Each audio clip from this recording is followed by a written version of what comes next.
एक दिन उसने सुना कि कोई गांव के बाहर एक जंगल था, छोटा सा वन, उसमें एक महात्मा आया है। गांव के लोग श्रद्धालु बहुत होते थे, सभी जा रहे हैं दर्शनार्थ। धर्मदास जी को पता लगा तो वो भी गया देखने।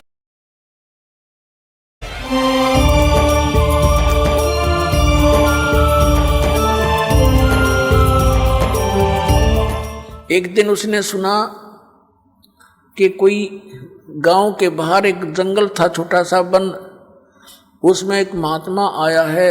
गांव के लोग श्रद्धालु बहुत होते थे, सभी जा रहे हैं दर्शनार्थ। धर्मदास जी को पता लगा तो वो भी गया देखने के लिए कि शायद वो महात्मा आगे हों, फिर मुझ पर रहम करके। अब जाके बैठ गया। अब यूँ तो पहचान सकता नहीं, क्योंकि उसी समय भगवान ने दूसरा रूप भी बना लिया था उसके सामने। तो उसने प्रश्न किया कि महाराज जी, ब्रह्मा जी, विष्णु जी, शिव जी के कोई माता पिता हैं? वो लगा कहने, वो जो कैसेट फीड कर रहा था, ये तो अजरो अमर हैं, सर्वेश्वर हैं, महेश्वर हैं, ये मृत्युंजय हैं, कालज्जय हैं। लाला जी ने कहे रॉन्ग नंबर है, उठ के चल पड़ा। यो नहीं, वो को नहीं, वो महात्मा नहीं है, वो ज्ञान नहीं है इसका। उठ के आ गया वापस।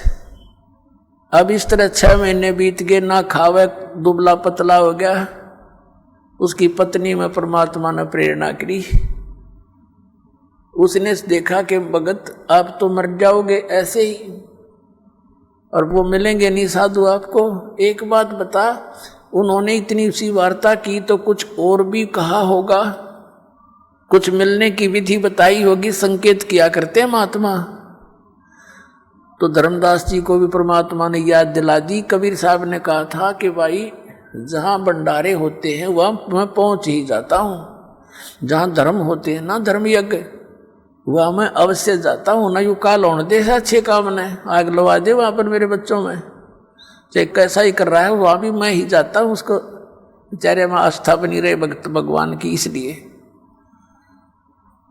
तो उसने ये बात बताई आमनी को। आमनी कहने लगी फिर तो बन गई बात, आप भंडारा कर दो,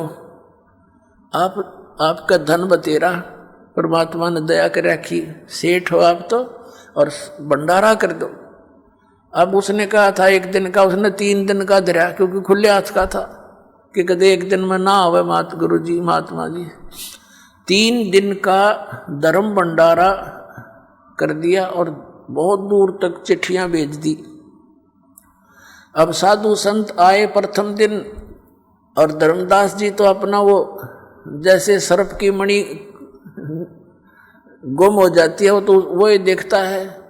भंडारा खाने वाले खा रहे हैं, खिलाने वाले खिला रहे हैं, और वो यूं देखता जा रहा है। देखा कि नहीं आए, सारा दिन गया। फिर बैठ कर रोया सारी रात। सुबह फिर यही स्थिति थी रही, अगले दिन भी। तीसरा दिन बाद दोपहर हो गया, और अंदर से जो वास्तविक पुकार, हृदय की पुकार उसने की कि हे परमात्मा, या तो आज दर्शन दे दियो अपने दास ने, नहीं सुबह आपका दास जीवित नहीं रहेगा, आत्मघात करूंगा, आत्महत्या करके मरूंगा, मेरे पर जिया नहीं जा सकता, वो भक्ति में कर नहीं सकता, और आगे की कोई रास्ता मिला नहीं। इस जीवन में इसका क्या करूंगा मैं, ऐसे पशु जैसे जीवन को जी कर। ये फाइनल फैसला उसने हृदय से कर लिया। वो तो अंतर्यामी है कि आज बात बिगड़ेगी। एक कदम का पेड़ था, जहां वो भंडारा चल रहा था उससे 100 फुट की दूरी पर परमात्मा आकर वहां विराजमान हो गए, सतलोक से चलकर। 1 मिनट में जहां से जहां पहुंच जाते हैं। और धर्मदास जी देख ही रहे थे, कोई साधु संत वहां बैठों को देखकर फिर इधर उधर देखा तो सामने क्या देखा, को हो ये बैठे हैं। एकदम दौड़ा दौड़ा गया, निकट से देखा कि तीजों का त्यों स्वरूप है, और जिंदा महात्मा का रूप है। चरणा में पड़ गए, सीने के लिपट गए, जो कर बालक के चिपट जाकर, बालक अपने माता पिता के चिपट जाकर ऐसे। और कहने लगे महाराज, वो आंखों में देखे आंसू भराए हे परमात्मा माफ कर दियो, इबका छोड़ कर ना जाइयो अपने दास को। उसका न्यू हो रहा कि वे चले ना जा, छोड़ो नहीं कती, चाहे क्यों करके मैं करना पड़ो, कुछ भी करना पड़े। तो परमात्मा कहने की कोई बात ना बेटा, मैं तेरे लिए आया हूँ, और ऐसे कर इन सबको फारिग कर दे, मेरा भेद ना बताना, जिक्र ना करना। क्योंकि मालिक को पता था जैन मत एक दो सिर फिरायु साधु रह गया ना डे, यहाँ इसके साथ मैं बताऊंगा तो ये उल्टे खुटे ठोक के इसने और खराब कर देगा। तो परमात्मा ने कहा इन्हें निकाल फटाफट तुम। और वो हाथ जोड़े, महाराज जाइयो ना, अकना बेटा मेरा वचन है नहीं जाऊंगा। तो उन्हें फटाफट आकर उनको विदा किया, जो देना जाना था वो फारिग करे। और महाराज जी चलो दास की कुटिया है। अब घर ले आए भगवान को। आमनी देवी ने कहने लगा कि आजा आजा मेरा पा गया धन। एक मुड्ढा सा बैठना दे दिया, भगवान बैठ गए कबीर साहब। पति पत्नी दोनों एक एक पैर पकड़ के और मालिक के चरणों में बैठ गए। आमनी देवी ने कहा महाराज जी आपका भगत तो बहुत नरमात्मा का है, इतनी कड़ी परीक्षा नहीं लेनी चाहिए थी, ये तो रो रो कर मर जाता, मैं थोड़ा सा हिम्मत देती रहती इसको।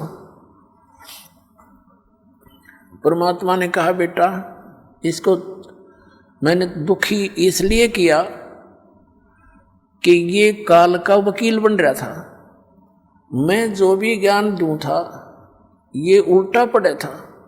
अब जैसे लोहे को गर्म करता है कारीगर और सही गर्म हो ले तब उस पर चोट लगावे तो जो चाहे वो बना सकता है, और ठंडे लोहे पर ते सारे गणने झाड़ दे कोई असर नहीं होता।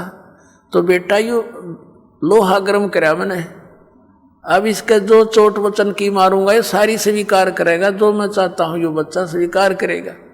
और नहीं तो मैंने 2 दिन हो गए थे इसके लिए माथा मारते ने, हाँ बरले फिर मुकर जा, अब यो सारी मानेगा। हाँ जी सारी मानूंगा, कति मानूंगा, मानने की बात से लाला जी था कति, हाँ बरे दोनों नाम ले लिया, दीक्षा ले ली। परमात्मा बोले भाई ठीक है मैं जा रहा हूँ फिर मिलूंगा। अच्छा महाराज जल्दी आइयो। अब क्या किया परमात्मा ने, उसने मन में सोची, सारी कथा सुन रखी थी कि किसी प्रकार वो लोक दिखाई दे। परमात्मा अपना गवाह बनाना चाहते थे, उस आत्मा को निकाला सूक्ष्म रूप में आके और सतलोक में लेकर गए। पीछे से धर्मदास जी बेहोश हो गए, 3 दिन और 3 रात तक अचेत पड़े रहे, मरे नहीं, दिल धड़कता रहा, श्वास चलती रही लेकिन अचेत थे। रिश्तेदार इकट्ठे हो गए, आसपास का गांव जितने भी थे सब बहुत गुणे लोग, क्योंकि सेठ था, जंतर मंत्र झाड़े, सब दवाई जड़ी बूटी कर ली, कोई आराम नहीं हुआ। और परमात्मा निकाल कर ले गए सतलोक में। सारी सती थी दिखाई जैसे परमात्मा ने अन्य आत्माओं को दिखाया था। आदरणीय मलुकदास साहिब जी को, आदरणीय नानक साहिब जी को, आदरणीय दादू साहिब जी को, आदरणीय गरीबदास साहिब गांव छुडानी जिला जद्दर वाले को, आदरणीय घीसा दास साहिब जी गांव खेखड़ा जिला मेरठ उत्तर प्रदेश वाले को। ये तो दास के नोटिस में है, बाकी और तो बहुत गणे पुण्यात्माओं को साथ लेके होंगे। तो ऐसे धर्मदास जी को भी सब दिखा दुखू कर वापस छोड़ा 3रे दिन। और धर्मदास जी जब उठे सचेत हुए, महाराज जी कहाँ हैं, महाराज जी कहाँ गए, कहाँ गए, अरे कहाँ गए। अब घर वाले ने सोचे चलो ये भगवान जीत गया, यूँ जीवित तो हो गया। और परमात्मा ने कहा था मैं काशी के अंदर भाई जुलाहे का काम करूँ और सतनाम दूंगा, वहाँ आ जाइए। अब फिर वो कहाँ रुका था, सीधा पहुँचा वहाँ पर काशी में। वहाँ देखा भगवान के चरणों में गिर गए और फिर सारी वार्ता हुई। अब पुण्यात्माओं दास ने क्या बताना चाहा था शुरुआत में कि आप जी जो है कितने पुण्यकर्मी प्राणी हो। परमात्मा ने उस समय कहा था, धर्मदास ने जब देख लिया आंखों सारा और कहा भगवान आपको देख लिया, सारी स्थिति का पता लग गया, ब्रह्मा विष्णु महेश से मेरी वार्ता आपने करवा दी, ये अपने आप के हमारा नाश जन्म मृत्यु होता है। तो इसका मतलब मालिक ये वेद और जितनी भी कुरान पुराण सारी झूठी है। तब परमात्मा ने कहा बेटा ये वेद और किताब झूठे नहीं भाई, झूठे हैं ये समझे ना, इनमें सारा कुछ लिखा है मेरे बारे में, और सच्चाई जो है इसमें सारा कुछ है। ब्रह्मा विष्णु महेश की जन्म मृत्यु होती है, इनके माता पिता हैं, इन पुराणों में सारा लिखा है। लेकिन बेटा अभी इसको डिस्क्लोज ना करना। और फिर जब कलयुग 5500 वर्ष बीत जाएगा तब मैं इस अपने बच्चों को अपनी महिमा से परिचित कराऊंगा। तो धर्मदास ने कहा है भगवान अभी तो कलयुग का अच्छा सा समय है और पिछली पीढ़ी आवेगी उस समय तो कलयुग में और घने लोग बिगड़ जाएंगे। परमात्मा आज आपकी बात को कोई मानने को तैयार नहीं, उस समय कौन स्वीकार करेगा। तो परमात्मा ने कहा उस समय मैं सबको शिक्षित करूंगा और बेटा उस समय मैं स्वयं आऊंगा और इन सब को यथार्थ ज्ञान से परिचित कराऊंगा।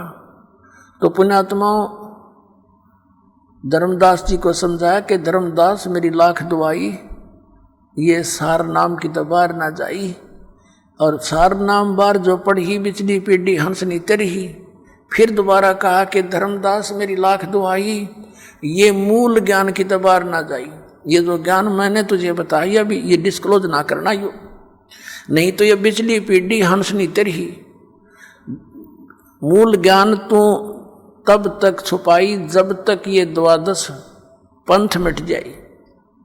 ये 12 काल के जो पंथ चले हैं ये अपना कह सुन लेंगे सारी कुछ, ये सारे चल लेंगे जब तक इनका एंड हो लेगा जो कुछ ये कहना चाहते हैं उसका। और फिर मैं स्वयं जाऊंगा या अपना अंश भेजूंगा। मालिक ने कहा है कि जो गरीबदास जी का 12वां पंथ होगा, ये 12 पंथों में से अंतिम पंथ, तो उसी में आगे चलकर मैं आऊंगा।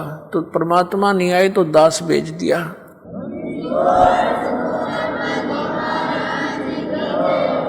तो पुण्यात्माओं ये वो समय है आज जो परमात्मा ने 5500 वर्ष पहले बोला था कि धर्मदास जब तक वो टाइम नहीं आवेगा ना वो ठीक नहीं आओगी। इतने तो ये मेरे वचन ऐसे लगेंगे जैसे निराधार सी बातें हैं, लेकिन वो समय आएगा जब देखना सब बच्चों को सतनाम दूंगा, सबको ज्ञान से परिचित करूंगा और पूरे विश्व में एक मेरा ही ज्ञान रहेगा, एक का भगवान रहेगा।